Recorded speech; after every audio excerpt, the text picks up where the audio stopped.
Hello friends, welcome back to my channel. Friends, आज हम आपको बताने वाले हैं यूपी बोर्ड क्लास 12 के न्यू सिलेबस में जो पोएट्री का हमारा सेकंड चैप्टर है, an elementary school classroom in a slum. इसका हम आपको हिंदी एक्सप्लेनेशन बताने वाले हैं इस वीडियो में। और फ्रेंड्स, इसके पहले हमने आपको इसके फर्स्ट लेसन यानी कि माई मदर एट 66 का हिंदी एक्सप्लेनेशन आपको बताया है, और इसके साथ ही साथ हमने आपको इसका सेंट्रल आइडिया भी बताया है। अगर आपने वो वीडियोस नहीं देखे हैं तो मैं आपको डिस्क्रिप्शन में उसका लिंक दे दूंगा, वहाँ से जाके आप उसको देख सकते हैं। तो फ्रेंड्स, ये चैप्टर का नाम है an elementary school classroom in a slum, और इसको लिखा है स्टीफन स्पेंडर ने। और फ्रेंड्स, जैसा कि इसके टाइटल से क्लियर है, यहाँ पे स्लम एरिया के बच्चों की बात हुई है, स्लम एरिया के एक स्कूल के बच्चों की बात हो रही है। स्लम का क्या मतलब होता है? जैसे आपने देखा होगा बड़े बड़े सिटीज़ में भले ही आपको बड़ी बड़ी बिल्डिंग्स देखने को मिलती है, वहाँ पे बहुत ही रिच लोग होते हैं, बहुत ही अमीर लोग होते हैं, बट उन्हीं बड़े बड़े शहरों में कुछ ऐसे भी जगह होते हैं जहाँ पे बहुत ही ज़्यादा गरीब लोग होते हैं, जिसको हम स्लम एरिया कहते हैं। वहाँ पे बहुत ही गरीब लोग होते हैं, बहुत ही गंदा वातावरण वहाँ का होता है, और वो लोग झुग्गियों में रहते हैं। और इस पोएम में ऐसे एक एरिया के स्कूल के बच्चों की बात हो रही है, यानी कि इस पोएम के माध्यम से जो पोएट है स्टीफन स्पेंडर, वो स्लम एरिया के बच्चों की जो माइजरेबल कंडीशन है उसे आपको बताना चाह रहा है। तो फ्रेंड, देख लेते हैं। लेसन हमारा यहाँ से स्टार्ट होता है कि far far from gusty waves the children's faces.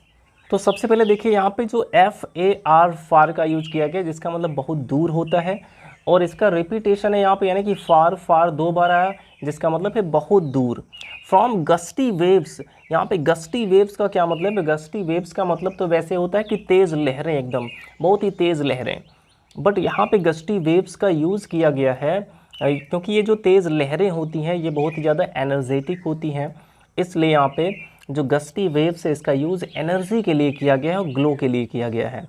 The children faces, यानी कि इन जो स्लम एरिया के जो ये बच्चे हैं, इनके चेहरे बिल्कुल भी एनर्जेटिक नहीं, इनके चेहरे एनर्जी और ग्लो से बहुत ही ज़्यादा दूर हैं, यानी कि इनके चेहरों पर बिल्कुल भी रौनक नहीं है, बिल्कुल भी ऊर्जा नहीं है। तो far far from gusty waves the children's faces, इसका मतलब क्या हो जाएगा कि ये जो स्लम एरिया के बच्चों के चेहरे हैं वे ऊर्जा से और ग्लो से यानी चमक से बहुत ही ज़्यादा दूर हैं। Like rootless weeds, like rootless weeds, weed का मतलब हम घास कह सकते हैं, और रूटलेस का मतलब जिन्हें उखाड़ दिया गया हो। लाइक रूटलेस वीड्स, यहाँ पे उखड़े हुए घास की तरह, उखाड़े गए घास की तरह। द हेयर यानी उनके बाल। टॉर्न राउंड का मतलब बिखरे हुए हैं। दियर पॉलर, तो पॉलर का मतलब जो अनहेल्दी हो और बिल्कुल पीला पड़ गया हो। तो लाइक रूटलेस वीड्स, यानी कि इनके जो बाल हैं ये बिल्कुल घास की तरह, उखड़े हुए घास की तरह। टर्न राउंड दियर पॉलर, इनके पीले चेहरे के चारों ओर बिखरे हुए हैं। तो far far from gusty waves the children's faces, इन बच्चों के चेहरे ऊर्जा से बहुत ही ज़्यादा दूर है, यानी कि इनके चेहरों पर बिल्कुल भी रौनक नहीं है। Like rootless weeds the hair, और इनके जो बाल हैं ये उखड़े हुए घास की तरह। टर्न राउंड दियर पॉलर, इनके पीले चेहरे के चारों ओर बिखरे हुए हैं। अब इसके बाद फ्रेंड्स, यहाँ पे उस क्लासरूम में कुछ बच्चों की यहाँ पे बात कर रहा है पोएट। सबसे पहले वो बात करते हैं यहाँ पे द टॉल गर्ल, यानी कि एक लंबी लड़की की बात कर रहा है। With her weight down head, जिसका सिर झुका हुआ है। वेट का मतलब वजन से, बर्डन से झुका हुआ है। यहाँ पे वेट का क्या मतलब है? वेट का यूज़ यहाँ पे किया गया है उसके होपलेसनेस के लिए, उसका जो सिर है वो निराशा से, दुख से झुका हुआ है। The tall girl with her weight down head, तो सबसे पहले यहाँ पे पोएट उस क्लासरूम में एक लंबी लड़की की बात कर रहा है जिसके सिर बर्डन से झुके हुए हैं। द पेपर सीमिंग बॉय, अब इसकी बात जो पोएट है ये एक दूसरे लड़के की बात कर रहा है जो बहुत ही ज़्यादा दुबला पतला है, बिल्कुल पेपर के समान, कागज़ के समान। विद रैट्स आइज़, जिसकी आंखें चूहों की आंखों जैसी हैं। तो यहाँ पे उस बच्चे की आंखों का कंपैरिजन किया जा रहा है चूहे की आंख से। जैसे चूहों की आंखें होती हैं बिल्कुल बाहर की ओर निकली हुई, और क्योंकि वे बच्चे कुपोषित होते हैं, उन बच्चों को न्यूट्रिएंट्स नहीं मिल पाता है, इसीलिए वे बच्चे जो है कुपोषित हो जाते हैं और उनकी आंखें बिल्कुल बाहर निकली हुई सी लगती हैं। इसलिए यहाँ पे उस बच्चे की आंख का कंपैरिजन किया जा रहा है चूहे की आंख से। तो the tall girl with her weight down head, यानी उस क्लास में उस एक लंबी लड़की की बात करता है जिसके सिर बर्डन से झुके हुए हैं। द पेपर सेमिंग बॉय, और उसके बाद पोएट एक छोटे लड़के की बात करता है जो बिल्कुल ही दुबला पतला है, एकदम पेपर के समान, कागज़ के समान। विद रैट्स आइज, जिसकी आंखें चूहे की आंखों जैसी हैं। The stunted unlucky heir of twisted bones, यानी कि जो अविकसित, स्टंटेड का मतलब अविकसित और टेढ़ी मेढ़ी हड्डियों का उत्तराधिकारी है। द स्टंटेड अनलकी, यानी कि जो दुर्भाग्यवश अविकसित और टेढ़ी मेढ़ी हड्डियों का उत्तराधिकारी है, अर्थात उसकी जो हड्डियां हैं वो टेढ़ी मेढ़ी और ट्विस्टेड हैं, ऐंठ गई हैं। और ऐसा कब होता है? जब बच्चे कुपोषित हो जाते हैं। तो यहाँ पे कहने का मतलब कि वो बच्चा बिल्कुल ही कुपोषित है। रिसाइटिंग अ फादर्स नाल डिजीज़, और वो जो बच्चा है वो अपने पिताजी के गठिया रोग को दोहरा रहा है। वो जो बच्चा है वो अपने पापा के गठिया रोग को दोहरा रहा है, यानी कि ये जो बीमारी उसे मिली है वो वंशागत है, उसके पूर्वजों से, उसके पिताजी से उसे मिली हुई है। और इसके बाद है कि his lesson from his desk, वह डेस्क पर बैठकर अपना पाठ पढ़ रहा है। At back of the dim class, और उस धुंधली क्लासरूम के पीछे की ओर one unnoted sweet and young, एक छोटा बच्चा है जो कि बहुत ज़्यादा प्यारा लग रहा है और वो अननोटेड है, जिस पर कोई ध्यान नहीं दे रहा है। His eyes live in a dream, और उसकी आंखें सपनों में खोई हुई हैं। ऑफ स्क्वायरल्स गेम, यानी गिलहरियों के खेल के सपनों में उसकी आंखें खोई हुई हैं। In the tree room, tree room का मतलब जो पेड़ के जो खोखले होते हैं। तो उस बच्चे को देख के ऐसा लग रहा है कि उसकी आंखें गिलहरियों के खेल के सपनों में खोई हुई हैं, जैसे गिलहरियां जो है एक पेड़ के खोखले में खेलती हैं। अदर दैन दिस, यानी इस क्लासरूम में जो हो रहा है उसकी अपेक्षा वो गिलहरियों के सपनों में खोया हुआ है। और इसके बाद हमारा नेक्स्ट स्टैंजा है कि ऑन सोर क्रीम वॉल्स, ऑन सोर क्रीम वॉल्स, वॉल का मतलब दीवार है और सोर क्रीम, यहाँ पे दीवालों को कंपेयर किया गया है सोर क्रीम से, यानी कि जो खट्टा मक्खन होता है। सोर क्रीम का मतलब खट्टा मक्खन है। तो जैसे खट्टे मक्खन का कलर होता है यानी बिल्कुल भद्दा होता है, उसी तरह से उन भद्दे दीवालों पर डोनेशंस यानी कि दान में दी हुई चीज़ें टंगी हुई हैं। अब यहाँ पे उस क्लासरूम में जो चीज़ें दीवालों पर टंगी हुई हैं ये यहाँ पे बताया जा रहा है। शेक्सपियर्स हेड, वहाँ पे एक शेक्सपियर्स हेड का मतलब है शेक्सपियर के सिर की, यानी कि केवल उसके सीने से लेकर चेहरे तक की जो एक तस्वीर है वो टंगी हुई है। क्लाउडलेस एट डॉन, और एक ऐसी तस्वीर है जिसमें सूर्यास्त का जो सीन है वो उस तस्वीर में है, और जो क्लाउडलेस यानी उसमें बिल्कुल भी बादल नहीं है, केवल उसमें सूर्यास्त को दिखाया गया है, ऐसी एक तस्वीर टंगी हुई है। सिविलाइज्ड डोम राइडिंग ऑल सिटीज़, और वहाँ पे एक ऐसी तस्वीर है जिसमें बड़े बड़े डोम का मतलब गुंबद होता है, तो यहाँ पे गुंबद का मतलब बड़े बड़े बिल्डिंग्स से है। तो एक ऐसी तस्वीर है जिसमें बड़ी बड़ी बिल्डिंग्स, जो पूरे शहर में बड़ी बड़ी बिल्डिंग्स हैं वो सब उस तस्वीर में बनी हुई हैं। बेल्ड फ्लावरी टैरोलीज वैली, तो बेल का मतलब यहाँ पे घंटी नुमा से, जैसे बहुत से फूल होते हैं जो घंटी के आकार जैसे कुछ होते हैं, तो बेल्ड फ्लावरी का मतलब है घंटी नुमा फूलों वाले टायरोलीज वैली, टायरोलीज घाटी की एक तस्वीर है। ओपन हैंडेड मैप, और एक खुला हुआ नक्शा है।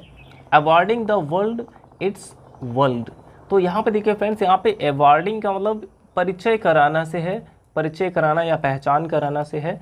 Awarding the world it's world, जो उन गंदी बस्ती के संसार के लोगों को जो है बाहरी संसार के बारे में परिचय करा रही है। And yet for the children these windows not this map their world, और फिर भी उन बच्चों के लिए, और फिर भी, एंड येट का मतलब और फिर भी, फॉर दी चिल्ड्रेन उन बच्चों के लिए, these windows not this map their world, यानी कि ये खिड़कियाँ ही उनका संसार है। फिर भी उन बच्चों के लिए ये खिड़कियाँ ही उनका संसार है, ना कि ये नक्शा। उन बच्चों के लिए ये खिड़कियाँ ही उनका संसार है, ना कि ये नक्शा। तो इसका क्या मतलब है कि बच्चों को खिड़की के बाहर जो भी चीज़ें दिखाई दे रही हैं, यानी कि स्लम एरिया में ही जो चीज़ें दिखाई दे रही हैं वही उनका संसार है। नक्शे में जो अट्रैक्टिव चीज़ें बनी हुई हैं इससे उनको कोई मतलब नहीं, ये उनका संसार नहीं है। तो कहने का मतलब है कि उन्हें बाहरी दुनिया से कोई भी मतलब नहीं है, उनका जो स्लम एरिया है वही उनका संसार है। Where all their futures painted with a fog, जहाँ पे उनका जो फ्यूचर है वो कोहरे से पुता हुआ है। अब इसका क्या मतलब है, कोहरे से पुता होने का मतलब क्या है कि उनका जो फ्यूचर है वो ब्राइट नहीं है, बिल्कुल धुंधला है। A narrow street sealed in with a lead sky, और उनकी जो पतली गलियां हैं, पतली जो सड़कें हैं वो भी नीले आसमान से बिल्कुल सील हैं, बिल्कुल पैक हैं, यानी कि उसके आगे वो नहीं जा सकते, उस दुनिया से बाहर नहीं जा सकते हैं। तो far far from rivers, capes and stars of words, तो स्टार्स ऑफ वर्ड्स का यूज़ यहाँ पे किया गया है अच्छी चीज़ों के लिए, सुंदर चीज़ों के लिए। तो वो फार फार, यहाँ भी फार फार आया हुआ है, यानी कि बहुत दूर, फ्रॉम रिवर जो नदियों से बहुत दूर हैं, केप्स यानी कि अंतरीपों से बहुत दूर हैं, जो टापू होते हैं टापुओं से बहुत दूर है, एंड स्टार्स ऑफ वर्ड्स यानी कि अच्छी चीज़ों से वो बहुत ज़्यादा दूर हैं। अब इसके बाद नेक्स्ट स्टैंजा हमारा है कि श्योरली शेक्सपियर इज विक्ड, यानी कि निश्चित रूप से उन बच्चों के लिए शेक्सपियर बेकार है। विक्ड का मतलब दुष्ट होता है या बेकार कह सकते हैं। तो श्योरली शेक्सपियर इज विक्ड, निश्चित रूप से उन बच्चों के लिए शेक्सपियर बेकार है। तो कहने का मतलब है कि शेक्सपियर केवल पढ़े लिखे लोगों के लिए अच्छे होंगे, जिनको इंग्लिश में इंटरेस्ट होगा या उनके जो वर्क्स हैं, उनकी जो रचनाएं हैं उसमें इंटरेस्ट होगा, लेकिन उन छोटे बच्चों के लिए शेक्सपियर बिल्कुल बेकार है। और इसके बाद कहा गया कि the map a bad example, the map a bad example, और वो जो नक्शा है वहाँ पे जो नक्शा है जिसमें बड़ी बड़ी बिल्डिंग्स हैं, वो उनके लिए एक बुरा उदाहरण है। With ships and sun and love tempting them to steal, यानी कि उस नक्शे में जो बड़े बड़े जहाज़ बने हुए हैं और जो चकाचौंध वाली चीज़ें हैं, सन का मतलब यहाँ पे चकाचौंध वाली चीज़ों से है, एंड लव और जो प्रेम है। तो यहाँ पे उस नक्शे की बात हो रही है जिसमें बड़े बड़े बिल्डिंग्स हैं या फिर बड़े बड़े शिप्स हैं, और सन यानी कि चकाचौंध वाली चीज़ें हैं, एंड लव और प्रेम है, टेम्पटिंग देम टू स्टील, ये सभी चीज़ें उन लोगों को चोरी करने के लिए उकसा रही हैं, यानी कि आकर्षित कर रही हैं। For lives that slyly turn in their cramped holes, तो यहाँ पे टर्न का मतलब है एक ही जगह पे गोल गोल घूमने से। तो for lives that slyly turn in their cramped holes, cramped holes का यूज़ यहाँ पे किया गया उनकी जो झुग्गी है जिसमें वो रहते हैं, तंबू उम्बू तान के जैसे वो रहते हैं। क्रैम्ड होल क्या होता है, जैसे जो खरगोश है, जो लोमड़ी है, वो जो बिल बनाती है ज़मीन के अंदर, जो बिल बनाती है टेढ़ी मेढ़ी उसमें रहने के लिए। तो यहाँ पे जो क्रैम्ड होल है इसका मतलब उनकी झुग्गियों से है या फिर उस गंदी बस्ती से है। तो for life that slyly turn in their cramped holes, यानी कि उनका जो पूरा जीवन, उनकी जो ज़िंदगी है वो उसी झुग्गी के ही इर्द गिर्द रहती है। From fog to endless night, यानी कि कोहरे से लेकर बिल्कुल अनंत रात तक होती है, यानी कि उनका जो पूरा जीवन है वो बिल्कुल धुंधला होता है और बिल्कुल अंधकारपूर्ण होता है।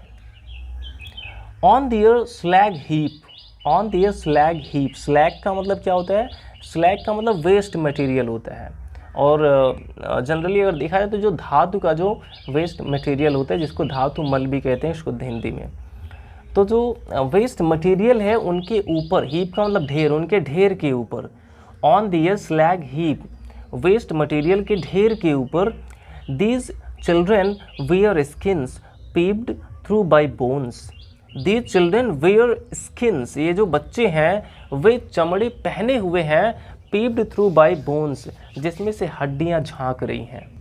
तो यहाँ पे उन बच्चों की जो स्ट्रक्चर है उसकी बात हो रही है कि वहाँ पे जो बच्चे हैं वो देखने में ऐसे लगते हैं जैसे वो केवल चमड़ियों को ओढ़े हुए हैं, चमड़ी को पहने हुए हैं, जिसमें जो हड्डियां हैं वो झांक रही हैं, चमड़ी से झांक रही हैं हड्डियां, यानी कि बहुत ही ज़्यादा दुबले पतले हैं बच्चे, बिल्कुल कुपोषित हैं। And spectacles of steel with mended glass, और वे जो चश्मे पहनते हैं, स्पेक्टिकल्स का मतलब चश्मा होता है, एंड स्पेक्टिकल्स ऑफ स्टील, और वे जो चश्मे पहनते हैं उसका जो ढांचा है वो स्टील का है, विद मैंडेड ग्लास, और उसमें जो शीशे लगे हैं वो टूटे हुए हैं और उसे रिपेयर करके, उसे मरम्मत करके उसमें सेट किया गया, लगाया गया है। Like bottle beads on stones, जैसे एक शीशे की बॉटल को एक पत्थर पे पटक दिया जाए तो जिस तरह से वो चकनाचूर हो जाता है, उसी तरह के उनके चश्मों के शीशे हैं। तो all of their time and space are foggy slum, all of their time, उनका जो पूरा समय है, एंड स्पेस, और उनका जो पूरा संसार है, आर फॉगी स्लम, वो वही गंदी बस्ती है, वही धुंधली और गंदी बस्ती है। वो धुंधली और गंदी बस्ती ही उनका पूरा संसार है और उसी में उनका पूरा समय बीतता है। So blot their maps with slums as big as doom. यहाँ पे देखिए डूम का मतलब होता है प्रलय, जैसे जो प्रलय आ जाता है, जो भूचाल आ जाता है बिल्कुल, तो एज बिग एज डूम, जैसे जो प्रलय आता है वो सब कुछ मिटा देता है, सारी चीज़ों को मिटा देता है, उसी प्रकार से यहाँ पे पोएट कह रहा है कि ये जो उनका जो नक्शा है और ये जो गंदी बस्ती है इनको मिटा देना चाहिए। So blot their maps with slums as big as doom. तो यहाँ पे कहने का मतलब है कि जैसे जो प्रलय जब आता है तो सारी चीज़ों को मिटा देता है, सब कुछ मिटा देता है, उसी प्रकार से हमें इनके नक्शे को, यानी कि जो गंदी बस्ती में रहने वाले हैं इनके नक्शे को और इस पूरी गंदी बस्ती को भी बिल्कुल मिटा देना चाहिए। तो अनलेस गवर्नर इंस्पेक्टर विजिटर, यानी कि जब तक प्रशासन के लोग, इंस्पेक्टर विजिटर का मतलब क्या होता है, जो आगंतुक लोग हैं जो दूसरे शहरों से या फिर दूसरे देशों से आते हैं, तो यहाँ पे कहने का मतलब है कि जब तक इन बड़े लोगों की नज़र उन बस्ती पर नहीं पड़ेगी, जब तक ये बड़े लोग उस बस्ती के लिए कुछ नहीं करेंगे, this map becomes their window, तब तक यह जो नक्शा है वो उनके लिए खिड़की के ही समान रहेगा। एंड दीज विंडोज़, और ऐसी खिड़कियाँ that shut upon their lives like catacombs. तो जैसे कि आपको बताया गया कि कैटेकम्स क्या होते हैं, जो कब्रिस्तान होता है जिसमें लाशें दफन होती हैं, तो that shut upon their lives like catacombs, और वो ऐसी खिड़कियां हैं जो उनके जीवन को एक ऐसे दफन कर देते हैं जैसे कब्रिस्तान में लाशें दफन होती हैं। तो कहने का मतलब है कि जब तक बड़े लोग उन बस्तियों पर नज़र नहीं डालेंगे, उनके भले के लिए कुछ नहीं करेंगे, तब तक उनका जीवन वैसे ही रहेगा। अब इसके बाद फ्रेंड्स यहाँ पे लास्ट स्टैंजा है इस पोएम का कि break O break open till the break the town, यानी कि तोड़ दो। यहाँ पे तोड़ने का मतलब इससे नहीं कि मतलब उस स्लम एरिया को बिल्कुल तोड़ दो, उसको बर्बाद कर दो, बल्कि इसमें कहने का मतलब है कि उन स्लम एरिया को हटा के वहाँ उसको भी एक अर्बन एरिया बनाया जाए। तो break O break open till the break the town and show the children to green field, यानी कि ये जो दीवार है उसके चारों ओर जो दीवार हैं जिसके वजह से वे उन हरे भरे मैदानों को नहीं देख पाते, यानी कि उस बाहरी संसार को नहीं देख पाते, उन्हें तोड़ दो। And show the children the green field, और बच्चों को वो हरे भरे मैदान दिखाओ। And show the children to green fields, और बच्चों को वो हरे भरे मैदान दिखाओ। And make their world run azure on gold sands, और उनकी दुनिया को, उनके संसार को ऐसा बना दो कि वे भी रन एज्योर, एज्योर का मतलब स्वच्छ आकाश होता है, बिल्कुल नीला आकाश, run azure on gold sands, gold sand का मतलब सुनहरी मिट्टी होती है। तो and make their world run azure on gold sands, और उनके संसार को भी ऐसा बना दो कि वे भी खुले आसमान के नीचे और सुनहरी मिट्टी पर दौड़ें। And let their tongues run naked into books, अब यहाँ पे कहने का मतलब है कि उन्हें भी पढ़ने लिखने का अधिकार हो, वो भी अच्छे से पढ़ाई कर पाएँ, नॉलेज गेन कर पाएँ। और यहाँ पे जो नेक्ड का यूज़ किया गया है, नेक्ड का मतलब तो वैसे नंगा होता है, लेकिन यहाँ पे कहने का मतलब है कि उन पर कोई भी बाउंडेशन ना हो, वो बिना किसी रेस्ट्रिक्शन के आसानी से पढ़ाई कर सकें और नॉलेज गेन कर सकें। The white and green leaves, यहाँ पे वाइट लीव्स का मतलब यहाँ पे बुक्स से है, किताबों से, किताबों के जो पेज होते हैं वाइट होते हैं, तो उसी से यहाँ पे वाइट लीव्स का मतलब है। और ग्रीन लीव्स का मतलब हरे भरे मैदानों से है। Open history theirs whose language is the sun, तो यहाँ पे कहने का मतलब है कि उन बच्चों को भी, उन स्लम एरिया के भी बच्चों को ऐसा वातावरण मिलना चाहिए, ऐसा एनवायरनमेंट मिलना चाहिए कि उनकी भी जो भाषा है, उनकी भाषा में सूर्य जैसी उष्मा हो और तेज़ हो, और वे अपने जीवन में सफल होकर इतिहास रच सकें, ऐसा होना चाहिए। तो कुल मिला के अगर देखा जाए तो इस पोएम में जो पोएट है वे उन स्लम एरिया के बच्चों की जो माइजरेबल कंडीशन है वो दिखा रहे हैं, और उसको उसमें चेंज लाने की यहाँ पे बात कर रहे हैं कि उनमें भी चेंज आना चाहिए। तो इस तरह से फ्रेंड्स हमारा सेकंड लेसन कंप्लीट हो गया। आई होप आपको समझ में आया होगा, और अगर अभी भी आपको कोई प्रॉब्लम है तो आप वीडियो को स्टार्ट करके फिर से देख लीजिए, तो आपको कोई भी डाउट नहीं रहेगा। तो वीडियो अच्छा लगा हो तो लाइक करिएगा, और अगर आपने हमारे चैनल को सब्सक्राइब नहीं किया तो सब्सक्राइब कर लीजिए, और अपने सभी फ्रेंड्स के साथ शेयर ज़रूर करें। Thanks for watching.